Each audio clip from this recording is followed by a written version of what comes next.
அலங்காநல்லூர் அவனியாபுரம் ஜல்லிக்கட்டு போட்டிகளில் பங்கேற்பதற்காக 1442 மாடுபிடி வீரர்களுக்கு டோக்கன்கள் வழங்கப்பட்டுள்ளன. பாலமேடு ஜல்லிக்கட்டு போட்டியில் பங்கேற்கும் வீரர்களுக்கு இன்று டோக்கன் வழங்கப்பட உள்ளது. மதுரை மாவட்டம் அலங்காநல்லூர், பாலமேடு, அவனியாபுரம் பகுதிகளில் நடைபெறும் ஜல்லிக்கட்டு போட்டிகள் மிக பிரபலமானவை. வரும் 15ஆம் தேதி முதல் தொடர்ச்சியாக 3 நாட்களுக்கு நடைபெறும் இத்திருவிழாவுக்கான பணிகள் களைகட்டி வருகின்றன. பார்வையாளர் மாடம், வாடிவாசல் அமைக்கும் பணிகள் தொடங்கப்பட்டுள்ள நிலையில் மாடுபிடி வீரர்களுக்கு நேற்று டோக்கன்கள் வழங்கப்பட்டன. அலங்காநல்லூரில் 848 பேருக்கும், அவனியாபுரத்தில் 594 பேருக்கும் அனுமதி வழங்கப்பட்டுள்ளது. பாலமேடு ஜல்லிக்கட்டில் பங்கேற்கும் வீரர்களுக்கு இன்று காலை முதல் டோக்கன் வழங்கப்பட உள்ளது.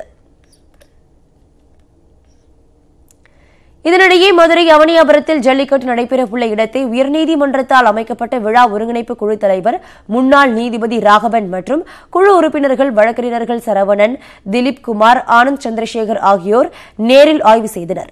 பின்னர் செய்தியாளரிடம் பேசிய ராகவன், பொதுமக்கள் தாங்கள் கொடுக்க விரும்பும் பரிசுகளை அவனியாபுரத்தில் உள்ள மாநகராட்சி அலுவலகத்தில் அளித்து ரசீதுகளை பெற்றுக் கொள்ளலாம் என்றார்.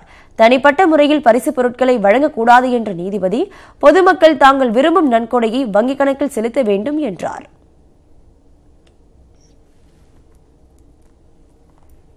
மனிதருக்கு எவ்விதமான முதல் மரியாதையும் இல்லை, கலந்து கொள்ளுகின்ற காளை மாட்டுகளுக்கும் இல்லை. ஒவ்வொரு மனிதனும் முதல் மரியாதை பெற்றுக் கொள்ளக்கூடிய ஒரு நிலையை உருவாக்கப்பட்டிருக்கிறது நீதிமன்றத்தினால். கோவில் மாடுகளுக்கு எந்த விதமான வேறுபாடுகளும் இல்லை.